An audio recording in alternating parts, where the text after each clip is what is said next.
Imaginez une seconde que tout ce que vous pensiez être stable, solide et acquis dans votre vie disparaisse avant même que vous ayez eu le temps de finir votre café. C'est exactement ce qui est arrivé à Lisa Aplo. C'était un vendredi matin, il était tôt, il faisait encore nuit, et le seul bruit dans la maison était la respiration lourde de son mari, Dan, qui dormait à côté d'elle. Et puis, soudainement, le bruit s'est arrêté, juste comme ça, un silence absolu terrifiant. En quelques minutes, les ambulanciers étaient là, mais c'était déjà trop tard. Dan était parti. À 47 ans, Lisa se retrouve veuve, là debout dans son salon, avec 7 enfants à charge, dont le plus jeune n'a que 4 ans. 7 enfants qui dorment à l'étage et qui vont se réveiller dans un monde qui n'existe plus. Je vous raconte ça non pas pour vous déprimer, mais parce que nous avons tous, ou nous aurons tous, ce moment où le sol se dérobe sous nos pieds. Ce n'est peut-être pas un deuil aussi brutal, ça peut être un divorce, une faillite, un diagnostic médical ou une trahison qui vous coupe le souffle. La question n'est pas de savoir si ça va arriver.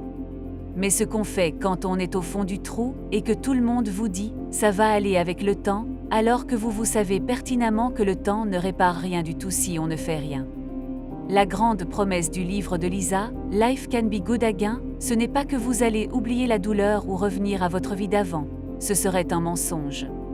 La promesse, c'est que même après le pire traumatisme imaginable, il est possible de reconstruire une vie qui n'est pas seulement supportable, mais qui est véritablement bonne.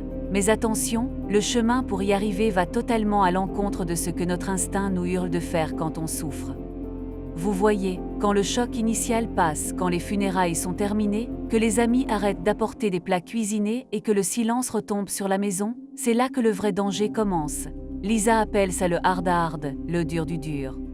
C'est cette phase où vous êtes paralysé, littéralement. Elle raconte qu'elle restait assise sur son lit, incapable de décider si elle devait se lever, faire une lessive ou simplement fixer le mur. C'est une paralysie émotionnelle totale. Et le piège ici, c'est de croire que cette paralysie est due à la tristesse. En réalité, et c'est la première grosse claque du livre, ce n'est pas tant la tristesse qui nous bloque, c'est la peur, c'est la terreur de l'avenir. Le cerveau humain est une machine à anticiper, et quand une catastrophe survient, notre cerveau passe en mode survie et commence à projeter des films d'horreur sur notre futur. Lisa se retrouvait à 3 heures du matin, incapable de dormir, assaillie par des questions du type « Comment je vais payer les factures dans 5 ans ? Qui va apprendre à mon fils à se raser ? Est-ce que je serai seule pour toujours ?» C'est une spirale infernale, on appelle ça le catastrophisme, on prend une douleur présente et on la multiplie par l'infini. Le problème, c'est que si vous essayez de gérer les problèmes de demain avec la force que vous avez aujourd'hui, vous allez vous effondrer, c'est mathématique.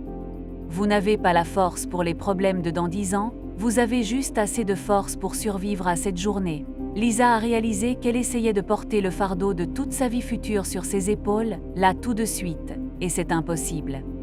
C'est comme essayer de soulever une voiture, vous allez vous briser le dos. C'est là qu'elle introduit un concept fascinant qui change la donne. Elle s'est rendue compte que ses émotions, aussi violentes soient-elles, n'étaient pas des ordres, mais des indicateurs. C'est une distinction cruciale.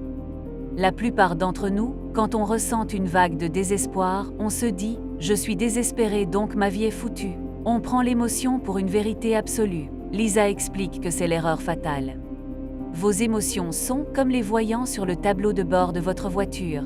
Si le voyant d'huile s'allume, ça vous dit qu'il y a un problème, mais ça ne prend pas le volant à votre place. Le problème, c'est que quand on souffre, on laisse nos émotions conduire la voiture. On laisse la peur, la colère et le chagrin décider de notre direction. Lisa raconte une nuit où elle était submergée par la peur de l'échec parental. Elle se voyait déjà échouer à élever ses 7 enfants seule. Elle a dû physiquement se forcer à arrêter ce train de pensée. Elle appelle ça capturer ses pensées. Ce n'est pas de la pensée positive un peu naïve, genre « tout est beau ». Non, c'est une discipline militaire mentale. Elle a commencé à écrire ses peurs sur papier. C'est tout bête, mais c'est puissant. Quand vous écrivez « J'ai peur que mes enfants tournent mal parce qu'ils n'ont plus de père », vous sortez le monstre du placard. Une fois sur le papier, vous pouvez le regarder en face et vous demander « Est-ce que c'est vrai là tout de suite ?» Non. Là tout de suite, les enfants dorment. Ils sont en sécurité. C'est ça le twist. On souffre souvent plus dans notre imagination que dans la réalité présente. La réalité est dure, oui, mais l'imagination est une torture. en triant ses pensées, en séparant les faits réels. Mon mari est mort, j'ai mal, des fictions de peur, je ne serai plus jamais heureuse, mes enfants vont rater leur vie. Elle a pu commencer à respirer à nouveau. Elle a compris que pour s'en sortir, il ne fallait pas essayer de voir tout l'escalier, mais juste la première marche, juste la prochaine chose à faire. Pas gérer ma vie de veuve, mais vider le lave-vaisselle. Pas assurer l'avenir financier de la famille sur 20 ans, mais payer la facture d'électricité ce mois-ci. C'est en réduisant la focale qu'on retrouve son pouvoir. Mais attendez, parce que c'est ici que ça devient vraiment intéressant. On pourrait croire que la solution, c'est juste de serrer les dents et d'avancer petit à petit. Mais Lisa a découvert quelque chose d'encore plus profond, quelque chose qui va à l'encontre de tout ce qu'on nous apprend sur le deuil.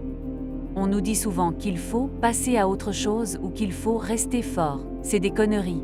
Le vrai secret pour que la vie redevienne bonne, ce n'est pas d'éviter la douleur, c'est de savoir quoi en faire. La plupart des gens essaient d'anesthésier la douleur. On scrolle sur les réseaux sociaux pendant des heures, on mange trop, on boit, on travaille comme des fous pour ne pas penser. On essaie de fuir. Lisa, elle, a fait l'inverse. Elle a plongé dedans, mais pas n'importe comment. Elle parle d'une pratique ancienne, presque oubliée, qu'on appelle la lamentation. Attention, ce n'est pas se plaindre. Se plaindre, c'est dire « c'est injuste, pourquoi moi ?» en tournant en rond. La lamentation, c'est prendre cette douleur brute, sauvage, et l'exprimer totalement, sans filtre, mais en la dirigeant vers quelque chose de plus grand que soi. Pour elle, c'était sa foi, mais le principe psychologique reste le même pour tout le monde. Il faut extérioriser le poison pour ne pas qu'il vous ronge de l'intérieur. Elle raconte comment elle s'enfermait dans sa voiture, seule, pour hurler sa colère. Elle ne jouait pas à la veuve digne et stoïque, elle était furieuse. Elle a posé les questions qui fâchent. « Pourquoi tu as laissé faire ça? C'est cruel, je ne suis pas d'accord. » Et c'est là le paradoxe incroyable. C'est en s'autorisant à s'effondrer complètement qu'elle a trouvé la base solide pour se relever. Tant que vous essayez de tenir le coup, vous utilisez toute votre énergie pour maintenir un barrage qui va finir par céder. Quand vous ouvrez les vannes volontairement, vous ne vous noyez pas, vous vidangez le réservoir. C'est ce qui lui a permis de passer de la survie à la vie. Elle a réalisé que le deuil et la joie ne sont pas mutuellement exclusifs. On pense que c'est soit l'un, soit l'autre, soit je suis triste, soit je suis heureux. Faux, c'est comme deux rails de chemin de fer, ils avancent en parallèle. Vous pouvez ressentir une douleur atroce pour ce que vous avez perdu, et en même temps, rire à une blague de votre fils ou savourer un bon café. Le problème, c'est qu'on culpabilise. On se dit, si je ris, c'est que j'oublie Dan. Si je suis heureuse, c'est que je trahis ma douleur. Lisa Brisemaille. Elle explique que la joie n'est pas une négation du deuil, c'est un acte de résistance. Choisir de voir le beau, même quand tout est sombre, c'est la chose la plus courageuse que vous puissiez faire. Mais pour arriver à cet état d'esprit, pour réussir à voir ces moments de lumière, il y a une étape pratique indispensable, un piège mental qu'il faut absolument désamorcer, sinon vous resterez bloqué dans le passé pour toujours. Et ce piège, c'est l'idéalisation de la vie d'avant. C'est ce qui nous empêche d'avancer, et c'est exactement ce que nous allons voir maintenant, car c'est la clé pour déverrouiller votre futur. Voici la suite. C'est le piège ultime, celui qui transforme une tragédie temporaire en une prison à vie, le mail du plan B. On a tous cette tendance naturelle à diviser notre vie en deux catégories. Il y a le plan A, c'est-à-dire la vie qu'on avait prévue, celle où tout se passe bien, où on vieillit avec notre conjoint, où notre entreprise cartonne, où on est en bonne santé. Et puis, quand le drame frappe, on se dit qu'on a basculé dans le plan B, une vie par défaut, une version bas de gamme, moins bien, une sorte de lot de consolation un peu moisi. Et c'est là que Lisa nous arrête tout net. Elle explique que tant que vous considérez votre vie actuelle comme un plan B, vous ne pourrez jamais être heureux. Pourquoi? Parce qu'on n'investit pas dans un plan B, on le subit, on attend que ça passe. On vit dans la salle d'attente de notre propre existence en regardant dans le rétroviseur, obsédé par ce qu'on a perdu. La réalité brutale, c'est que le rétroviseur est trop petit pour conduire votre vie. Si vous fixez le passé, vous allez vous cracher dans le présent. Lisa insiste sur un point qui peut sembler dur à entendre, mais qui est libérateur. La vie que vous avez aujourd'hui, avec ses cicatrices, ses manques et ses douleurs, c'est votre vie. Point. Ce n'est pas une erreur de parcours. Ce n'est pas un accident cosmique qui n'aurait pas dû arriver, c'est votre chapitre 2. Et ce chapitre a autant de valeur et de potentiel que le premier, mais il est différent. Accepter ça, ce n'est pas dire « ce qui m'est arrivé est génial », pas du tout. c'est dire ce qui est arrivé, maintenant, qu'est-ce que je construis avec les briques qu'il me reste? C'est la différence entre la résignation et l'acceptation. La résignation, c'est abandonner. L'acceptation, c'est le point de départ de la reconstruction. Elle utilise cette image forte. Quand une tempête détruit une maison, vous pouvez rester assis sur les ruines à pleurer sur les murs qui ne sont plus là, ou vous pouvez regarder les fondations. Si les fondations sont là, vous pouvez reconstruire. Et souvent, la maison qu'on reconstruit est différente, peut être plus petite, peut être plus bizarre, mais elle est plus solide parce qu'elle a été bâtie dans l'adversité. Alors, concrètement, comment on fait? Comment on passe de la théorie à la pratique quand on a juste envie de rester sous la couette? C'est ici qu'on arrive à la partie la plus actionnable du livre, le troisième grand concept, l'art de faire le difficile. Lisa ne nous vend pas du rêve. Elle ne dit pas que la motivation va tomber du ciel. En fait, elle dit l'inverse, n'attendez jamais d'avoir envie de faire les choses pour les faire. Si elle avait attendu d'avoir envie de gérer les finances ou de s'occuper de la maison après la mort de Dan, elle serait encore dans son lit. La règle d'or, c'est que l'action précède l'émotion. Vous devez bouger votre corps et votre tête suivra. Elle a mis en place une routine simple mais vitale, faire la prochaine chose difficile, juste une, pas tout, juste une chose. Si c'est ouvrir le courrier, faites juste ça. Si c'est passer un coup de fil administratif angoissant, faites juste ça. Chaque petite victoire contre l'inertie envoie un signal à votre cerveau, je suis encore aux commandes, je suis encore en vie. Mais l'outil le plus puissant qu'elle partage, c'est sa méthode pour réinitialiser le cerveau face à la négativité. Quand on souffre, notre cerveau devient un radar à problèmes. On ne voit que ce qui manque, que ce qui fait mal. Pour contrer ça, Lisa a commencé une pratique quotidienne non négociable, noter 3 cadeaux par jour. Attention, je ne parle pas de la gratitude Instagram avec des couchers de soleil et des lattes au matcha. Je parle de trouver de la lumière quand on est dans le noir complet. Au début, elle galérait. Ses listes étaient du genre 1. J'ai réussi à me doucher. 2. Les enfants n'ont pas pleuré pendant le dîner. 3. Le soleil s'est levé. C'est tout. Mais la science derrière, ça est implacable. En forçant votre cerveau à chercher 3 choses positives, même minuscules, vous créez de nouveaux chemins neuronaux. Vous entraînez votre cerveau à repérer l'espoir au lieu de scanner le danger. C'est comme apprendre une nouvelle langue. Au début, c'est laborieux, on se sent faux, on a l'impression de se mentir. Mais au bout de quelques semaines, ça devient automatique. Vous commencez à voir les opportunités au lieu des obstacles. Elle appelle ça cartographier la fidélité de la vie. C'est la preuve accumulée que, même dans le pire des jours, tout n'est pas noir.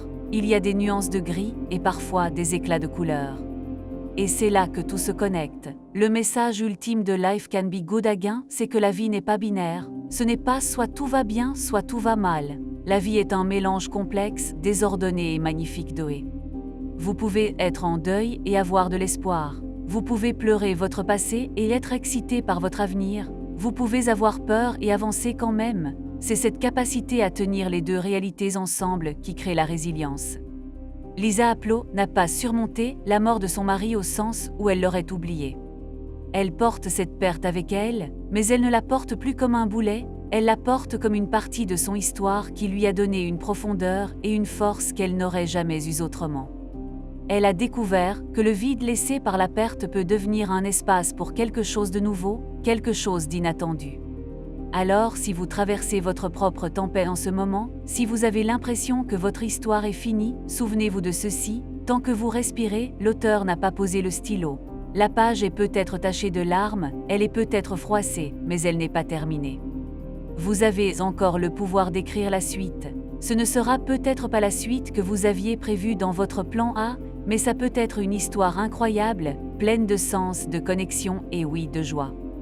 Ne laissez pas la peur du lendemain vous voler la force d'aujourd'hui. Faites la prochaine petite chose. Cherchez la petite étincelle de lumière. Et petit à petit, sans même vous en rendre compte, vous verrez que la vie effectivement peut redevenir bonne. Si cette philosophie vous parle et que vous voulez plonger dans les détails pratiques de la méthode de Lisa pour traverser les épreuves, je vous mets le lien vers le livre juste en dessous dans la description. C'est une lecture qui change vraiment la perspective. Prenez soin de vous et on se retrouve très vite pour la prochaine vidéo.